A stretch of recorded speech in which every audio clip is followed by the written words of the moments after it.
Good morning, good evening, whenever you're tuning in.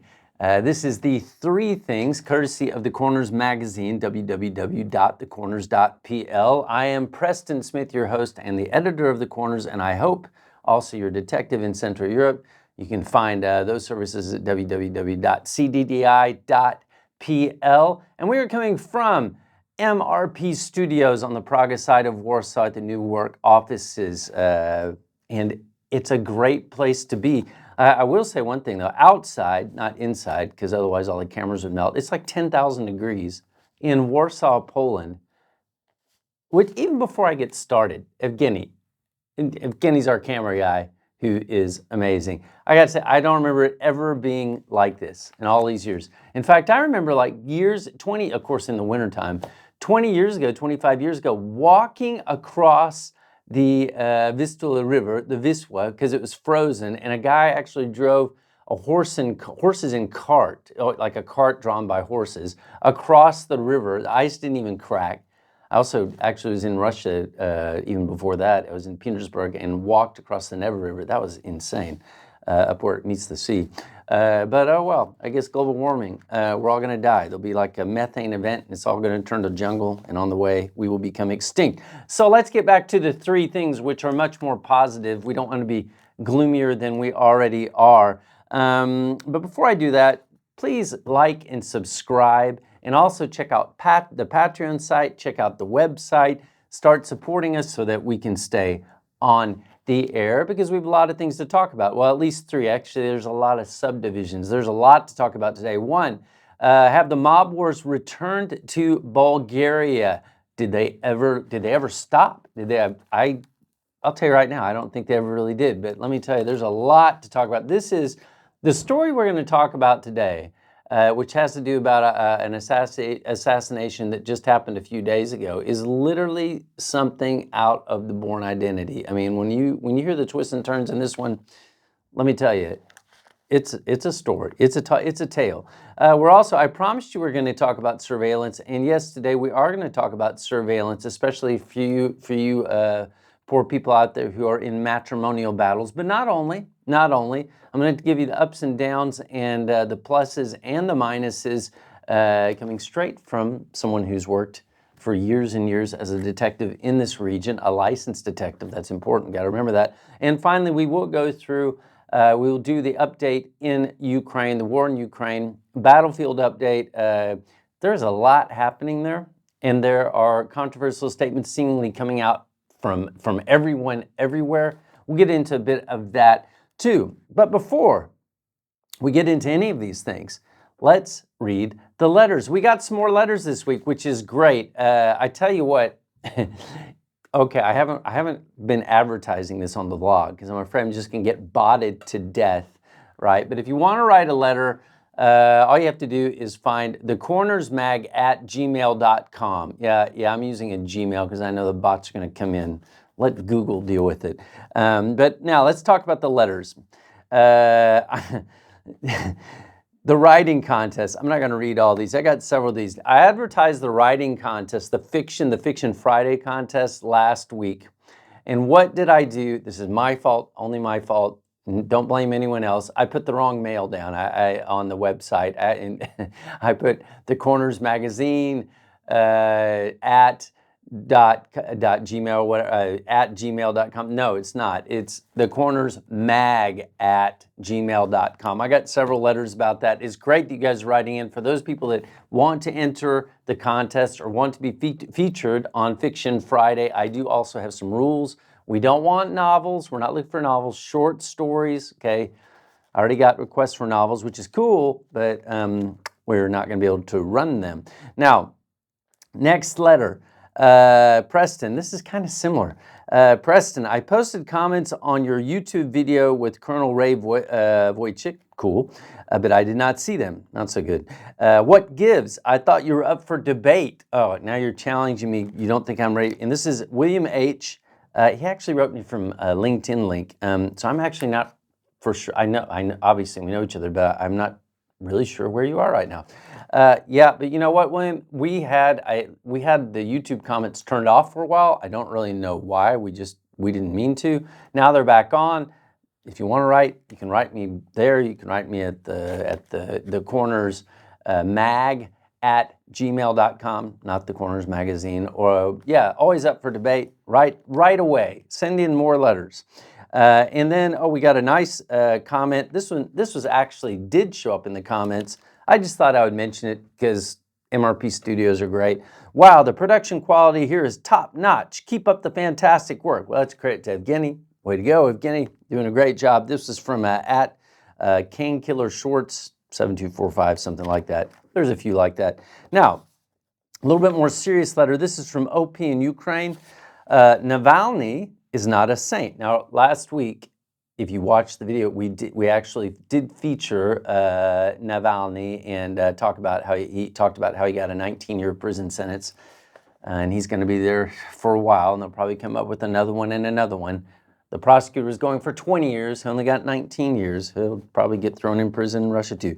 But anyway, the letter from OP, yeah. Navalny is not a saint. Also regarding his views on the war waged by Russia in 2014 and the annexation of Crimea. No one in Ukrainian civil society is sympathizing with him. Yeah, you're right. I get it. And I hope that I made it clear last week that I don't think he's a saint, and I have some problems with his past comments, which some have construed as being racist, definitely very nationalistic.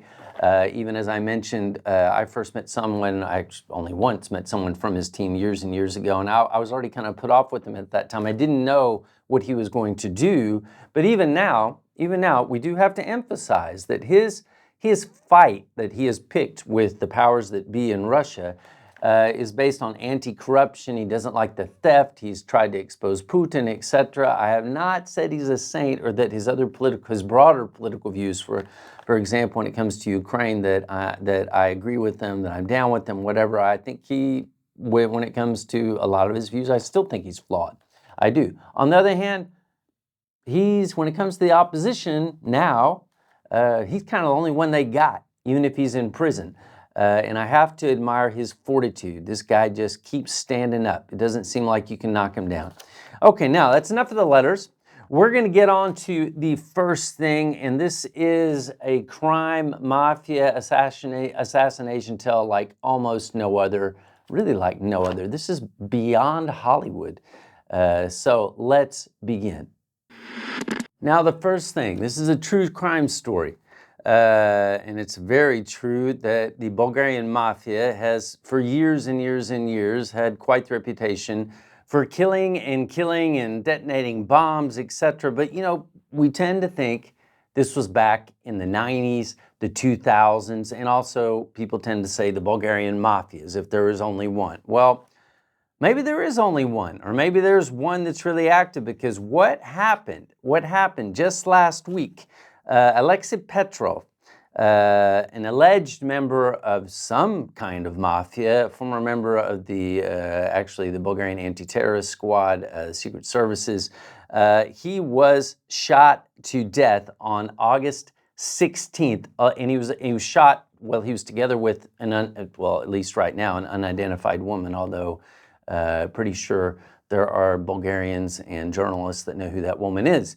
Now, this story has a lot of twists and turns, okay? It literally is a true crime spy mafia type story that is even complex for me, and I follow this all the time. So unlike in some of the past podcasts when it's sort of just, me freewheeling it, even though I've got a lot of knowledge up here, I really do have some notes this time. I'm going to stick to the points, but and the reason why, though, is because this is very circular. There are a lot of different agents, factors, mafia figures, cops, people getting killed, money disappearing, and we're talking billions.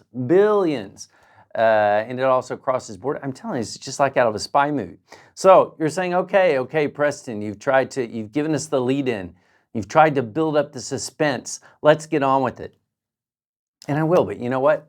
During the cut, I was saying to Evgeny again that it literally is like a zillion degrees outside in Warsaw. I almost can't get out. No, I'm just kidding. Let's get on with it. Now, First of all, who's Alexei Petrov? Now, one thing, if you take a look in Bulgaria, some of these mafia guys, if you see pictures of them, and I'm not sure I can put some of the photos up because of copyright issues and all, just imagine, if I can't put up the photos when we do the edit, just imagine the most mafia-looking guys you've ever seen. I mean, you think about Russian mafia, what about Bulgarian mafia?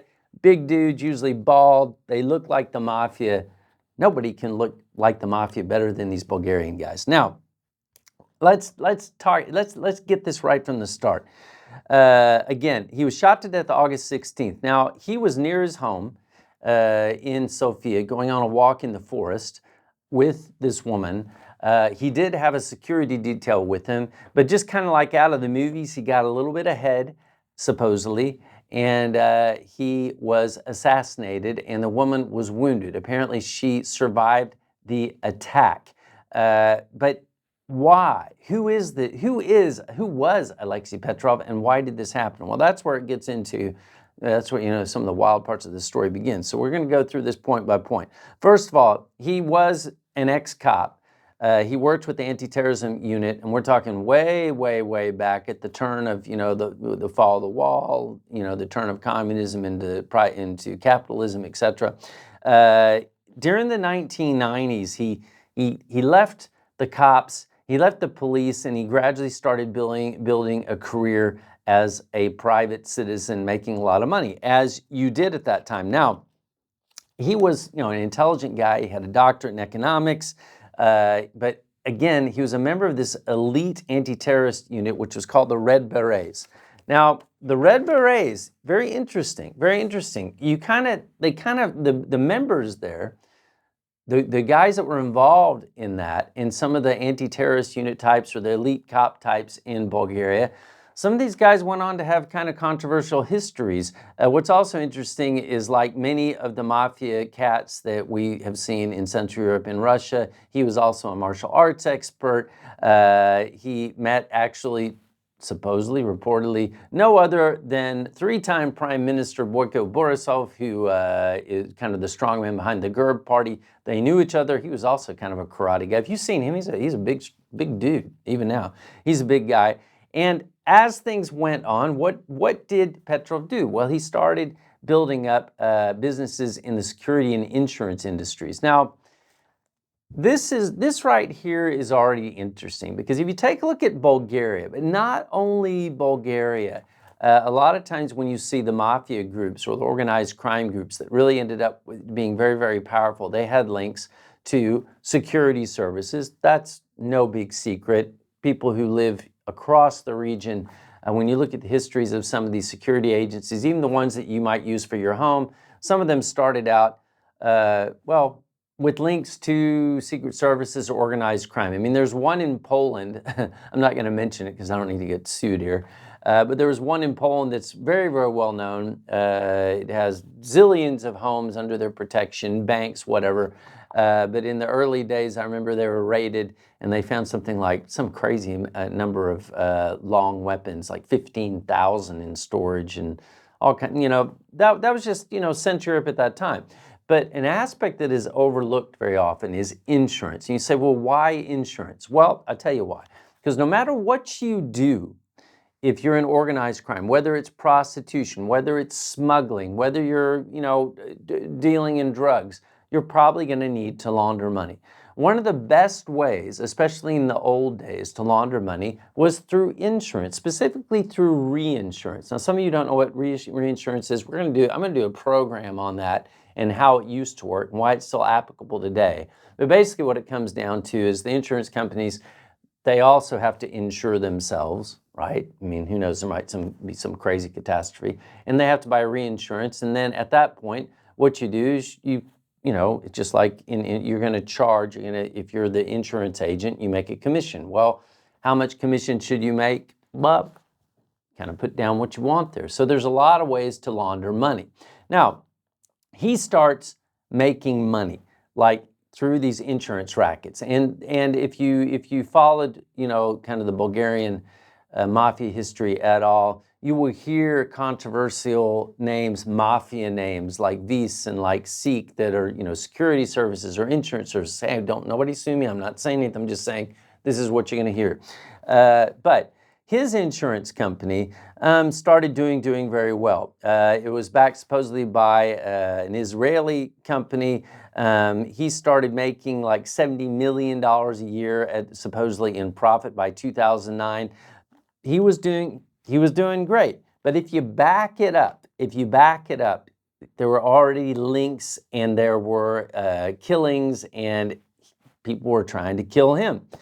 Now, one of the first times they tried to knock him off, and they tried to kill him at least 3 times. So once in 98, once in 2002, once in 2015.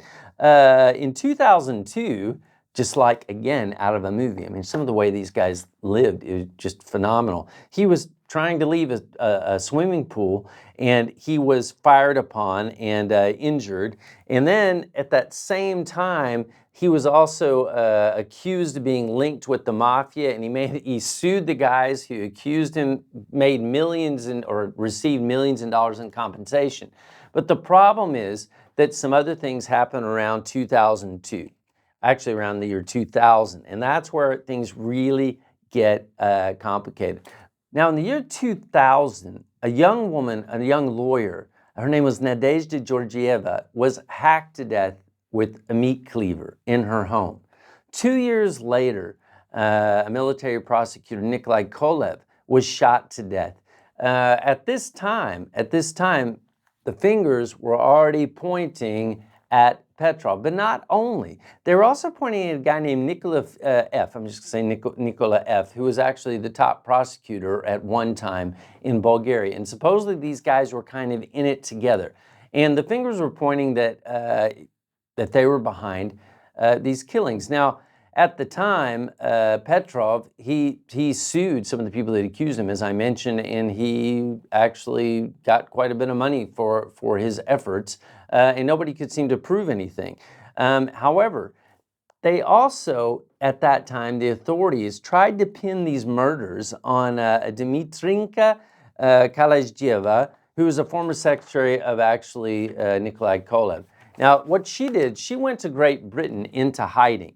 Okay, and when she was in Great Britain, she was like, I'm not going back, which you would kind of understand when someone that she knew had been hacked to death with a meat cleaver, and then actually her boss had been shot. They were trying to extradite her, but she's saying, I'm not going to go back, it's not me. In a British court ruled in her favor, they're not going to extradite her. So it looks like actually someone tried to pin the blame on the secretary. That's also not like the first time I run into that. When it comes to big-time money laundering. Now, one of the versions of the investigations that was going on, and this came straight at the time from Bulgaria's from the Interior Minister Tsvetanov, was that actually it was Nikola F., the former top prosecutor, and also Petrov, who were behind these killings. Well, in the end, no one was ever able to prove anything, and actually Georgieva, she wasn't extradited back, but this was the kind of thing that was hanging over his head.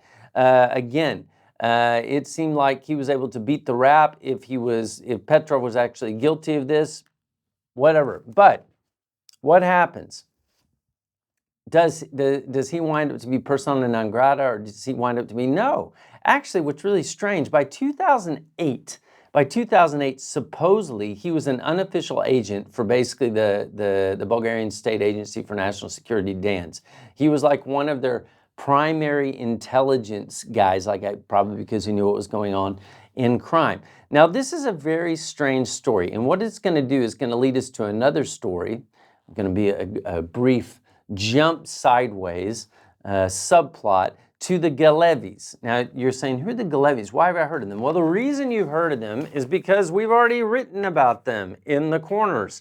In fact, if you flip through The Corners magazine, which you can find on www.thecorners.pl, you will hit a story. I went a little bit too far. You will hit a story which talks about one of the more bizarre things that's happened in Bulgaria of late, and dead men do tell tales. This is an interesting story, and it's about the Galevi brothers. That's actually a nickname for an organized crime group, because they actually were not brothers. They're not brothers. The two brothers who are not brothers, one is Plamen Galev and the other is Angel Angel Christov. Now, what happened with why this suddenly became a story and why we covered it in the corners, and there's other people in the press that also covered it, is because only a couple of months ago, Christov showed up dead, not only showed up dead, but showed up at a funeral home already interned and ready to be buried in his hometown of Dubnica in Bulgaria. Now, why is this strange? Well, because both of these guys were not supposed to be in Bulgaria. Both of these guys were on the lam. They were fugitives, and there was an Interpol red notice out for them. And both of these guys also had a background with the cops and in the secret services. And bizarre as it sounds, about the time that Petrov supposedly became this kind of secret agent, informant, advisor for Dan's, around that same time, I guess maybe a little bit earlier in 2006, but we can say 2006, 2009, he's the guy that organized a supposedly secret meeting on behalf of the Galevis. Again, they're not really brothers, we're going to say Galevis, so that they wouldn't go to prison, because the Galevis had already gotten into trouble, like serious trouble, like they were going to do serious time. So he had a meeting with the Minister of the Interior at the time to try to, I don't know, somehow get these guys out of trouble, keep them from actually going to prison. In the end, they got off, but then the prosecutors appealed, they were tried again. Then what happened? They were convicted. Uh-oh, they're going to do hard prison time, and they disappeared. They left. There's an Interpol red notice. Now, as you'll see in the story we wrote, there are certain sources that say those guys were actually working as kind of secret informers or advisors when it came to organized crime or whatever. Don't know if that's true, but the tale is compelling, and it's getting more compelling by the minute, especially since one of the two, and that's Christov, suddenly shows up in a funeral home dead in Dubnica, and nobody, who signed for this? How did this happen? What did he go to the hospital? How did he even get back? How's he crossing back and forth across the border? Well, these guys kind of supposedly controlled smuggling, so maybe there's a way, but you don't usually smuggle yourself, especially when you're already dead. Well, hold that thought. Just hold that thought. Let's take this another step further on to the next point. Now, supposedly, our man became one of the most important people linked to Bulgarian intelligence. That's what we mentioned. At the same time, he is making a killing in insurance. Now, I already mentioned this. His insurance company Lev Inns Insurance, was making tons of profit. He was, in some ways, he was becoming more legitimate. And the funny thing is that when they asked, in the past, when journalists have asked, say, Borisov about him, he would say, look, we're not enemies, we know each other, not really friends, but not enemies. Borisov's really something. We should do just a show on him one day. But let's go forward. He looks like, hey, he's in the clear. First, he's in a lot of trouble. Maybe he's up for having this lawyer and this prosecutor murdered. Then he's not in trouble. Then he's an intelligence asset. But then comes 2010, when he's rounded up as part of an effort to come down on organized crime in what was called Operation Octopus. Well, he's rounded up in Operation Octopus, and one of the things that came out was supposedly he had very, very strong contacts with an Israeli oligarch. We're just going to call him Michael C. Michael C. Has a lot of money. He's quite controversial. But then again, we got to remember this insurance money or the funds, the money that supposedly got him really moving in insurance, supposedly also came from Israel. Well, hold that thought. Hold that thought.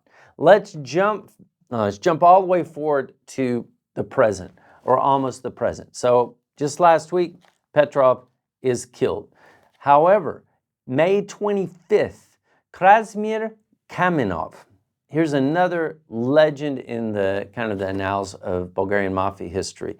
He was killed in South Africa along with his family. Now, the reason why this is important, actually there are many reasons why this is important, because he was a heavy hitter back in the old days in Bulgaria. But believe it or not, he is also linked to no one else no other person, I'm stumbling over my words because I can't believe this, to Ruja Ignatova. Now, Ruja Ignatova also featured, it's like we're clairvoyant. We knew it was going to happen. Also featured in the corners. I'll even show you. So if you want to, yeah, there you go. The crypto queen, the crypto queen. Now, she is the woman that supposedly was the mastermind of OneCoin. Now, if you guys have ever heard of OneCoin, OneCoin was supposed to be like a virtual currency, right? Like Bitcoin or whatever. It was not a virtual currency. OneCoin was just a Ponzi scheme. It was just a scam. It's frightening to think that so many people would put their money into something that really couldn't show the technology, couldn't show all of the, the aspects of what you're looking for in a safe, real, blockchain type virtual currency. It was just a scam.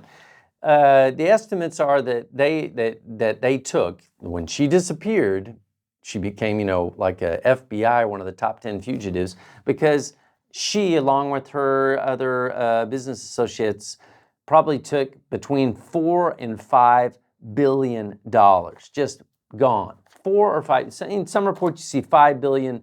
Some reports you see 4 billion. I guess it's virtual currency and it's gone. So what's a billion either way? And she was gone. Nobody could find her. In fact, I can tell you, I was contacted by various groups who were saying, "Hey, would you want to take this assignment and try to find her?" I was like, "Hey, man, I might try to do it." Didn't come through. If you're a detective, you don't always get the assignment, but maybe I didn't want the assignment because it turned out that Ignatova was probably killed and thrown off a yacht into the Ionian Sea. Now, how do we know that? Well, that's where this gets even crazier. Because Kamenov was already, remember Kamenov, I know I'm probably throwing a lot of this at you quickly, so I don't want you to get confused. Krasimir Kamenov was the guy that was killed in May in South Africa, right? Now, Kamenov was already under investigation for supposedly having a Bulgarian policeman killed. The Bulgarian policeman, if I remember correctly, his name was Lubomir Ivanov. Yeah. Now, supposedly, he had Lubomir Ivanov killed on March 2022.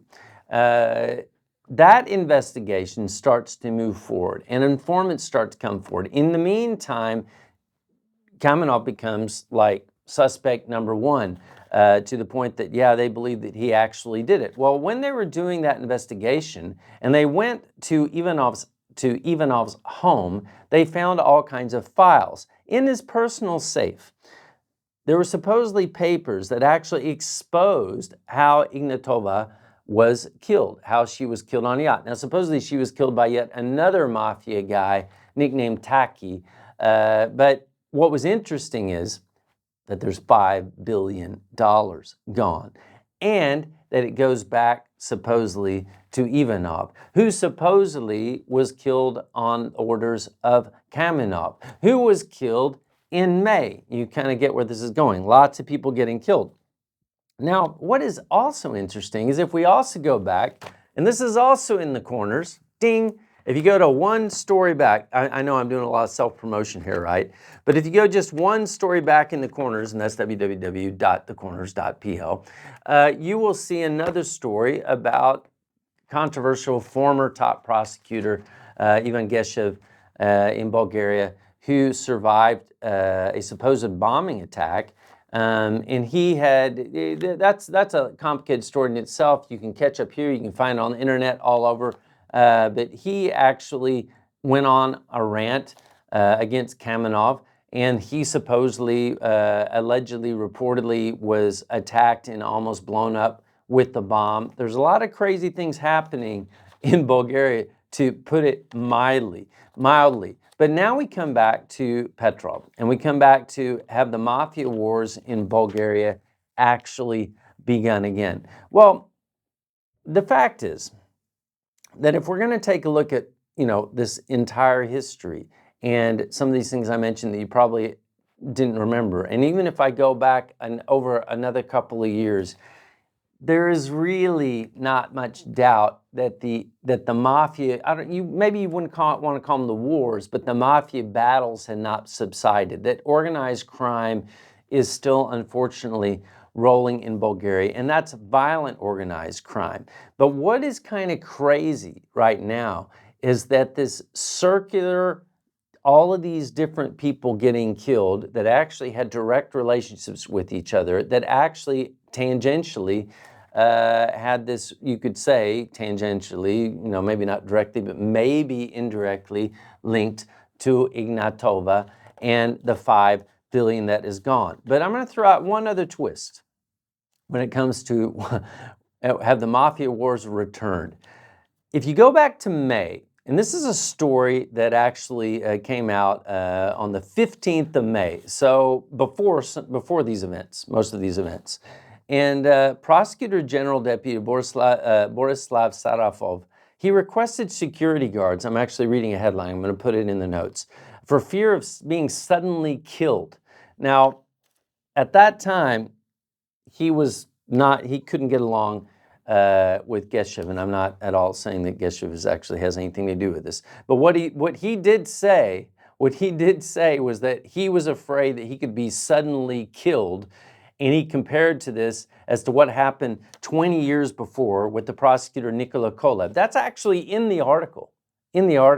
So it's like he was predicting. Maybe he had an inkling of what's coming down the pipe, but it is quite a twist. Now, I know I threw a lot of this at you very, very quickly. To tell you the truth, it's a lot to absorb even for me. But I think there are going to be further developments, and you can look forward to them in the coming next edition of the Corners magazine, the hard copy edition, which will come out actually at the end of September or the beginning of October, kind of depending on what happens. Now, let's get on to thing 2. Now, the second thing. Surveillance. I know, you need a breath, like a deep breath. I do too after all that. $4 billion, $5 billion, everybody getting killed. You know that guy, Georgie, that wrote me the letter? I didn't do this on purpose. I didn't know this was going to happen last week. He said I picked on Bulgaria, and now look what I just did. I picked on Bulgaria. But let's talk about surveillance, because I brought this up in one of the first episodes, and talk about surveillance and how it works, whatever. Now, I'm a licensed detective in Central Europe. I have been for quite some time. Prior to that, I was an investigative journalist. Surveillance, bad surveillance, illegal surveillance, good surveillance has always been kind of a big feature in not only in the work of, say, detectives and licensed detectives and matrimonial escapades in Central Europe, but also even in politics. We had the Sova scandal in Poland that you could say toppled the Civic Platform Party. There have been plenty of tape scandals and surveillance scandals in Bulgaria, but not only in Romania, etc. And the question that comes up very often when we get approached by clients is, do you do surveillance? And sometimes they ask you that, and you're like, well, what do you want it for? And what they're asking about, it doesn't apply at all. And a lot of times, also, what is asked for is not legal. So I want to go through just a few things so you understand kind of what you're looking for and what you're not looking for, and what's legal and what's not legal. And we'll kind of talk about this from sort of the matrimonial type squabble thing, child custody thing, but it's not only that. We also get issues when maybe a company is worried that one of their people is actually going to the competition, sharing secrets or whatever. But let's talk about first, just take it from the standpoint of a custody fight. Now, I mentioned in a previous vlog and also in podcasts when I used to do the Two Steps East podcast, that possession is 99% of the law. And that even is the case when it comes to a custody fight. So if, for the moment, the child lives with the woman, when you go to court and you're fighting over who's going to have the rights to visitation rights, or even to having the child living with you most of the time, a lot of the time in Central Europe especially, the judge is going to look and say, well, they don't want to move the child, bounce the child around. If the child's living with the mother right now, or if the child's living with the father right now, wherever the child is living right now, if it's okay, probably they're going to stay there. That's just the way it works. Often, very often, we've had cases where, say, the dad, it doesn't have to be the dad, it can be the mom, but a lot of times the mom already has custody, or at least the child's living with the mom, so this is kind of why this works. But the dad will say, look, The very young child's with the mom. I think the reason why I'm getting a divorce is because the mom's an idiot. Maybe she's got a drug problem. She's cheating on me. I don't know who her boyfriend is, whatever. And I'm just talking about this from the standpoint of the dad, because a lot of times the moms already have, the at least the temporary rights to have the child at home with them. That's just the way that divorces go. Okay, so he says, what I want you to do is to put a tracker on her car.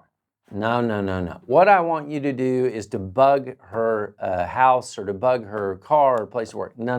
Let's talk about that before we get into actual what surveillance works and what's actually going to work for you. First of all, there's almost no jurisdiction that I can think of anywhere, like in the world, where you can put trackers on people's cars now.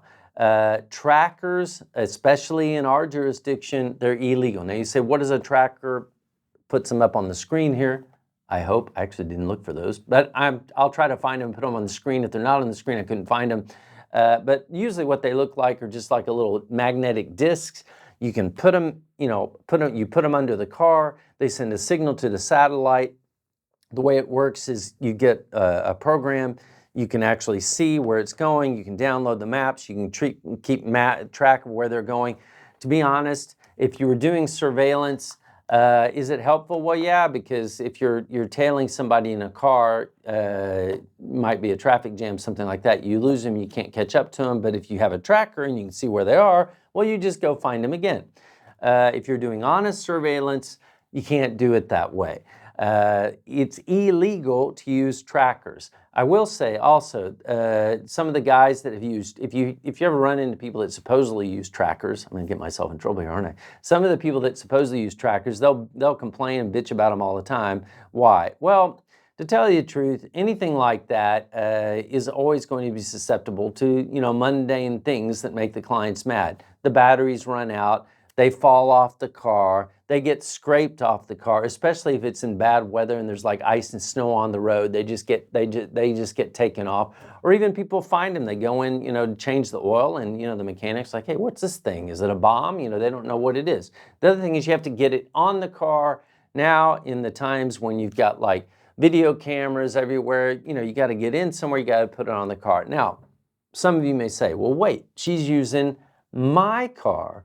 Can I put a tracker on my car? Yes, you can, but you better have a good lawyer, because that may be something that they fight about in court. And some detective agencies may be leery about doing that because they're worried about, okay, now you're in this case. She is driving your car, but she's got the right to use your car because you gave her the right to use your car, so now it's kind of her car. You get where I'm going. But the way they actually do surveillance is you do honest surveillance, and you don't try to cheat by doing trackers. If you are paying somebody to put a tracker on, 99% of the time you're participating in a crime. That's just how it is. And it's not going to be admissible to court. Now, what is admissible to court is doing surveillance the old-fashioned way. And don't get me started on drones. We don't have no one has a drone that if she gets on the highway and drives off at 60 miles an hour that the drone can keep up. I mean, nobody has like military grade drones for this stuff, right? And drones are noisy, and she'd wonder what's going on. Forget about drones. But the way you actually do surveillance is you got to have the right cars, you got to have the right teams. You're going to need more than one car. It costs money. And you're going to say, well, what are you trying to get then? What are you trying to catch? A lot of times if you're talking about a child, and literally if the guy's telling the truth and saying that the mother is like not a good mom, or the flip side, if the mom's saying the guy's not a good dad, you know what? You see it in the behavior. We did one where literally the mom put a little kid on top of the car, and she went back upstairs like to the second floor to get some stuff out of the apartment, and the little baby is balancing on the car, and my guy's like, man, do we jump out of the car and run and try to catch the kid? Nothing happened. We got it all on tape. That's the kind of thing that maybe indicates that she's not a responsible mom. Or if she's showing up and you catch her like buying drugs, or it doesn't even have to be that severe. If she's driving around and going into the local convenience store to buy beer and stuff and then getting in her car, these are things that obviously put the child at risk, and they're great for court. That's what you want. Now you say, well, what about bugging?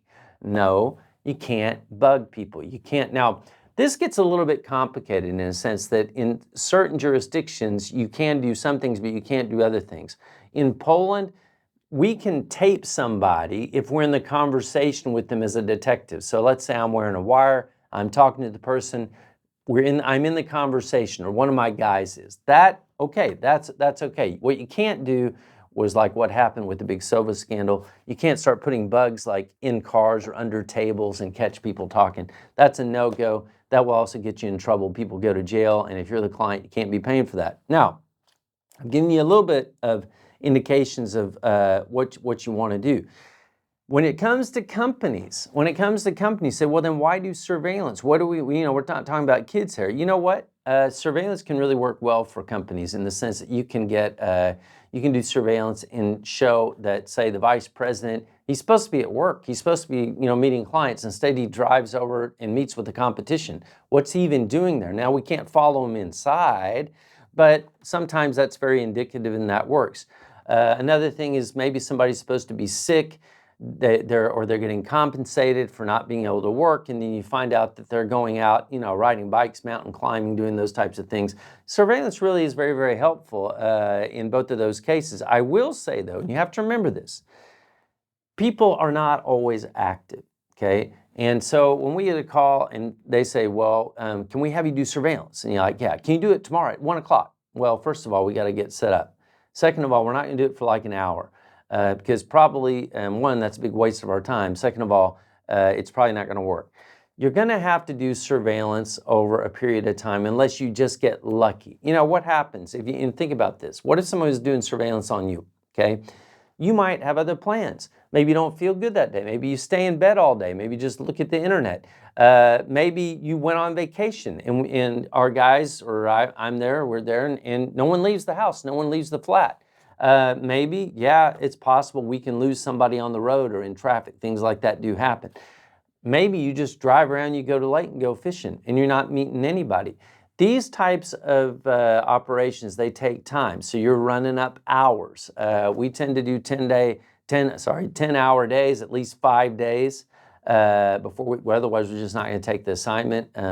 But there's a lot of preparation that goes into that. And if you're interested, you can always get in touch with us. Finally, you don't, if somebody tells you, hey, we'll do surveillance, we'll follow people, he's supposed to be going to the doctor, we'll follow him into the hospital. Ooh, stay away from that. No medical records, no hospitals. There are a lot of rules here, and there are rules that maybe you even don't know. For example, while we can't, I can't record you without being in the conversation with you, in Canada, they can't, they actually can't be in the conversation with the person that they are recording. So depending on where surveillance is going to be used, it gets technical. If you need to know, you need to do surveillance, you want to know how it works, what's legal, what's not, hey, talk to me. That's the second thing. Let's get on to the third thing, which is the Ukrainian war update. Now, the third thing, the Ukrainian war update. Now, what I'm not going to do, just in the interest of time, go through some of the information, the missile attacks and the drone attacks across Ukraine, which are just out of control. And what I am going to do is save some comments for the end of this, just some general comments with regard to some of what's been coming out of the West. For example, supposed sources in the U.S. military that is saying that Ukraine is not going to achieve its goals.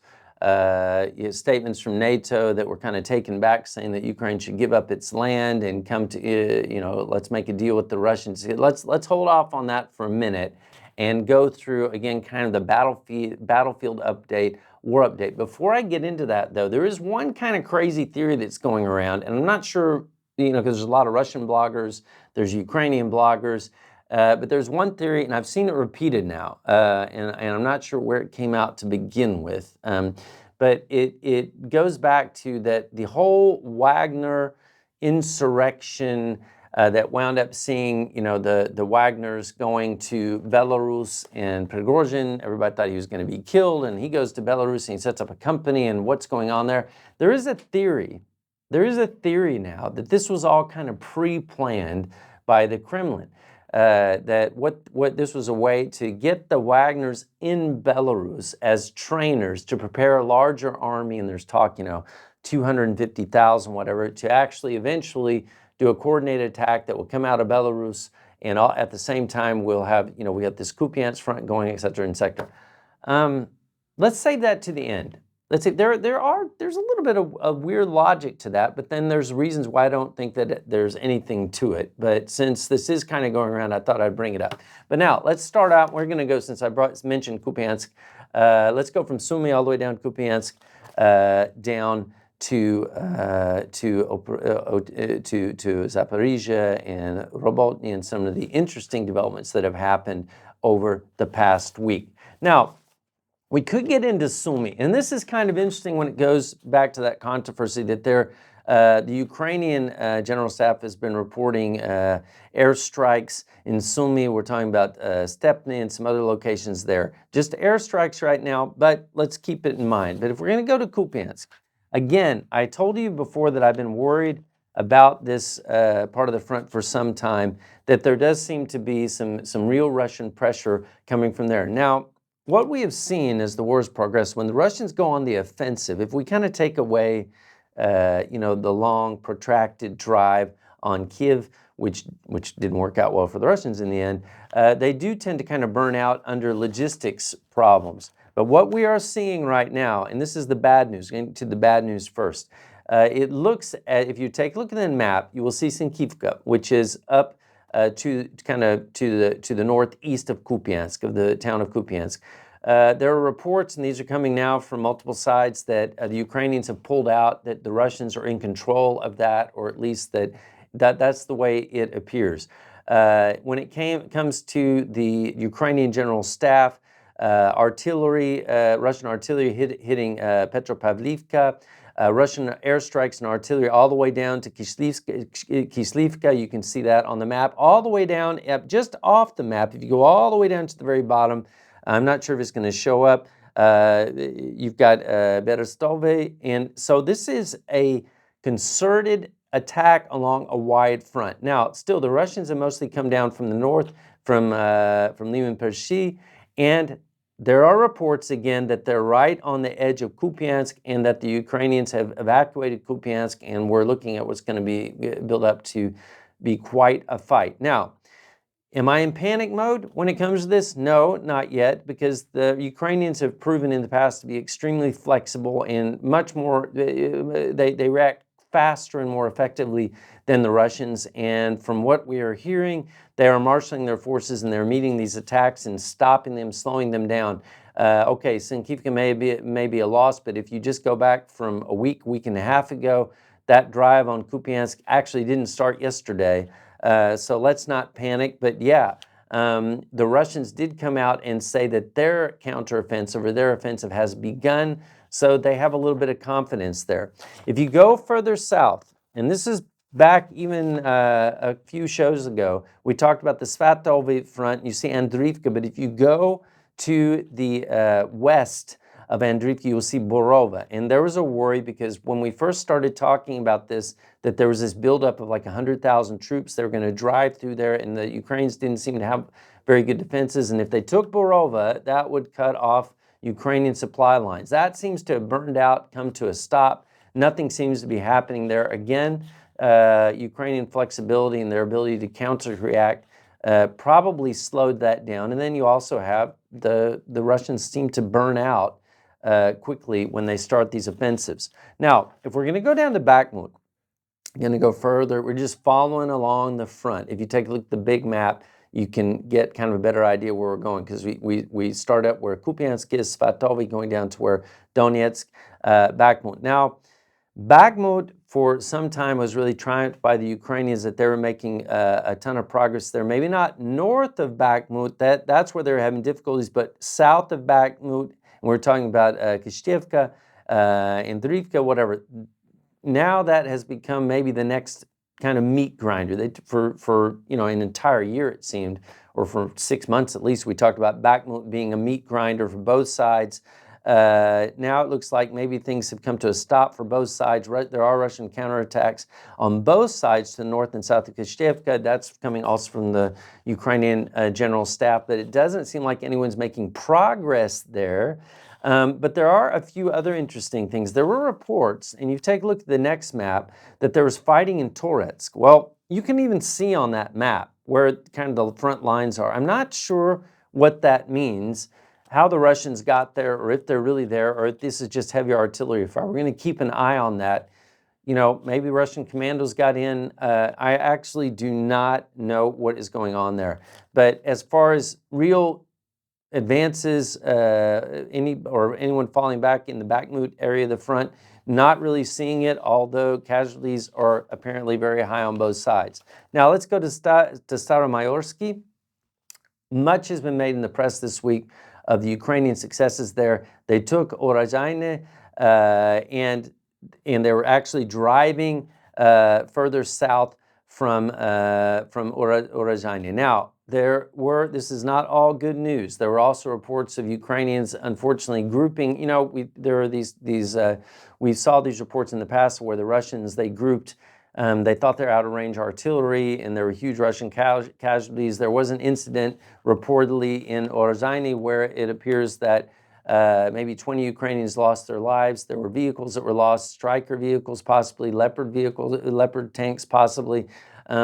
Things happen in war. This was, you know, one of the downsides of this advance. But what now apparently is going on is that to the west of Staromayorsky, the Ukrainians are pushing to try to build up this salient. But if you to the east, where you're seeing Orozhaine, they've taken most of Orozhaine, and they're driving apparently towards Zavitny Bazhane. But even further to the east, the Ukrainians are also on the move. Now, here there are actually reports that the Ukrainians are really putting, you know, this could be a serious, eventual serious breakthrough. What I kind of don't believe is that if that breakthrough is going to happen, then it's going to happen in the direction of Zavitny Bazhane. Probably it's going to be further east, but we're just going to have to wait and see. Further to the west, though, of Staromayorsky, which is actually interesting, is the Ukrainians apparently to be pushing hard on Pryutny. You can see that on the map.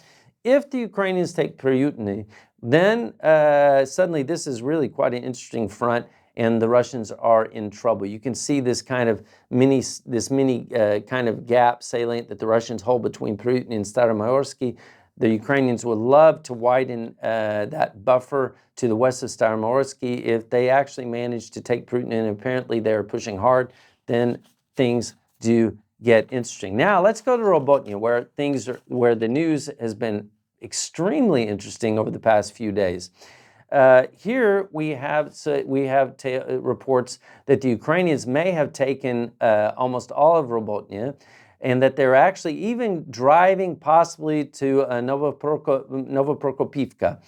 That is quite interesting. I don't, you know, it's hard to determine whether or not this is true or not, but multiple reports have come out. And we may find out in the future that we're not able to get as much as we were, because what you want to do is take the Ukrainian reports and take the Russian bloggers. But now the Russians passed an act in their parliament that they're going to limit what the Russian bloggers can do, so that not as much news actually can go to the Ukrainians or to the West or to even, you know, guys like me. But apparently at this point, the highly trained reserves that have been held back on the Robotnia front, and this is the 82nd and the 47th, but on the part of the Ukrainians, they are now being thrown into the fight. They've got Strykers, they've got Challenger tanks. I don't know, I don't trust anyone who says they know how many they have, but there apparently is a hard push on Novopokrovka.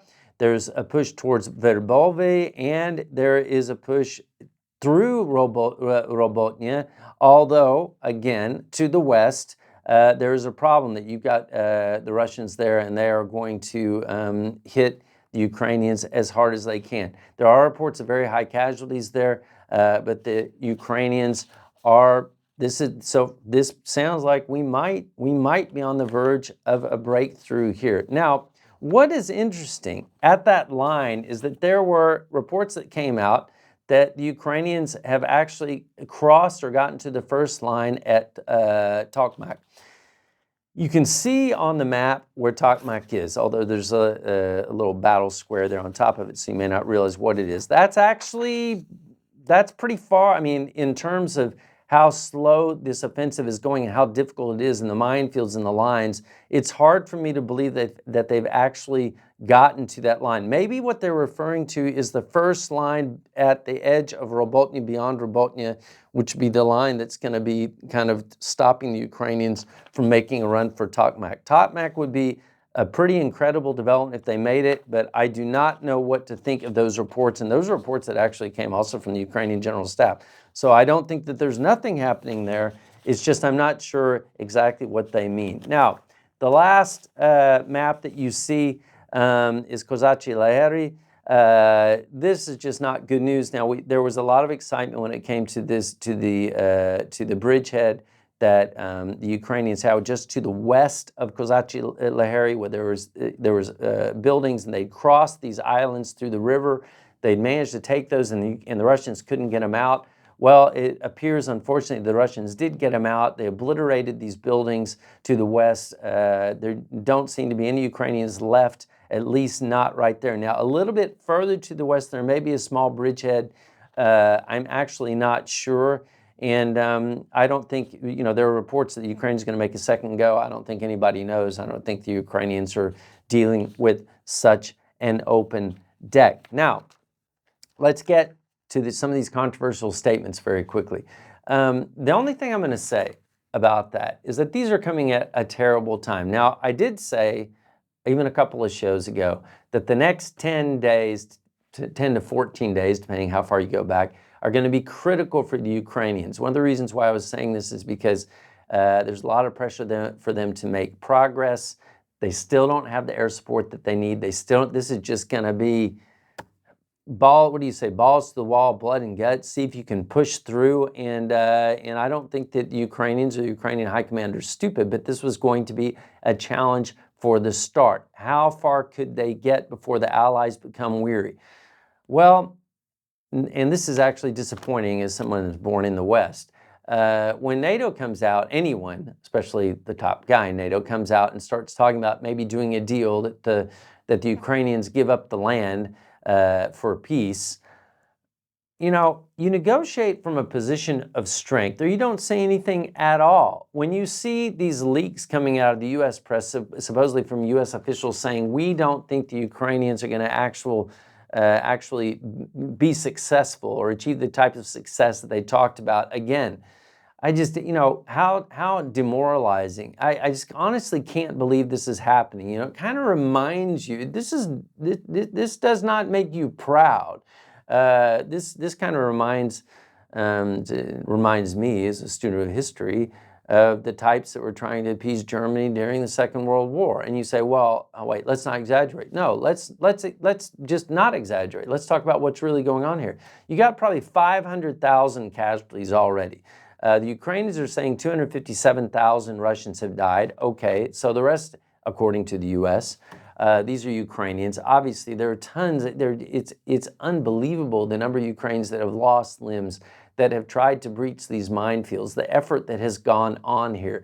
And if you want to say that this is all for nothing and liberating Crimea is not really going to be possible, okay, what kind of deal are you making? Because we already do know when the Russians have come in, when they came in, we saw what happened in those territories. We saw what happened when the Russians were driven back. We saw the torture, we saw the killings, we saw that this still, no matter what the Russian point of view might be, that NATO shouldn't encroach so far, but there was never a risk that suddenly Ukraine was going to get up and try to invade Russia, right? So what are you asking? What are you asking? Well, I tell you what has also happened, which I mentioned before, is this drip feeding of weapons and then coming out with these statements. Very disingenuous. It's very, very disappointing. What can you say? All I can say is God be with you to the Ukrainians, because they are putting up a hell of a fight, and somehow they are still grinding for it. But now let's get to this last point, which is this kind of theory that the Prigozhin attempted coup was actually a fake, and that got the Wagners into Belarus to train their military so that they can basically conduct large operations in NATO and the Ukrainians. They wouldn't know what's going on. Okay, well, Is it possible? It is possible, and it's actually, it's actually kind of, makes you think. There is some information out there that talks about a new Russian buildup. There does seem to be some Russian confidence talking about them announcing this offensive, and then you have the Kupiansk issue and all that, and then you do wonder, why was Prigozhin spared? But there are a few flaws that I see in this argument. One, I don't see how Putin would really completely trust Lukashenko in Belarus, not because I don't think they're buddies, but because Lukashenko, I don't think he really wants this. I don't think that he really feels that his own forces, that his country would be up for this, or that, I think he would feel that he's putting himself at risk. Then there is the flip side of the Prigozhin coup. We do know that when he attempted that different generals and military officers that were seen as being maybe aligned with him, or they knew about it, they were jailed. Among these is Surovikin. Did I just mispronounce that? How do you say that, Evgeny? Surovikin, the Russian general. Sergei Surovikin. Yes, Surovikin. See, I'm not going to pretend that I speak Russian as well as a Russian speaker, but that he was thrown in jail. Now, he's thrown in jail, haven't heard a word from him since, isolated, etc. And you can say, well, they might have done that to make way for younger guys. This might be part of the greater plan, whatever. Hard to believe, because one of the things that has really drained the Ukrainians have been the defenses that he orchestrated in Zaporizhia, for example. Those were his idea. And if you take a look at these lines of defense and the mines, and actually even the Ukrainians admitting how well this was done and how difficult it's been, and the fact that he was already decorated and lauded by the Russians for what he did in Syria, which, that's controversial when it comes to human rights, to say the least. Very hard to believe this was all some crazy, this ingenious plan. So I don't really put a lot of stock into it, but I thought I would address it. What I do think is, no, I don't think the Russians are done. They are upping production of weapons. There are new versions of helicopters showing up. It's not simple. It's not done. In this counter-offensive, or actually new offensive by the Russians in the north in Kupiansk, still remains a worry. And I think we have to admit it is what it is. I mean, the show's not over. This is going to go on for some time. Not to be depressing, but I prefer to look at things in sober fashion. Otherwise, over and out. That was the three things with a lot of other little things in between. I am Preston Smith. Again, like, subscribe, take a look at Patreon. We need your support. You could start thinking about that support, maybe even donating to us. That would help. The website, again, is www.thecorners.pl. If you need detective services, www.cddi.pl. We work obviously in Central Europe. Otherwise, come on down. If you need something as cool as this show for your company, check out MRP Studios. Come on down to see us in Praga, and I will put a link and information up there because I think you will be very satisfied with the video production. Again, congratulations, Evgeny and Craig Smith and the guy in Newark, the guys behind this thing. So otherwise, over and out. Na sklendido. I love saying that word in Czech. Cześć, and bye-bye.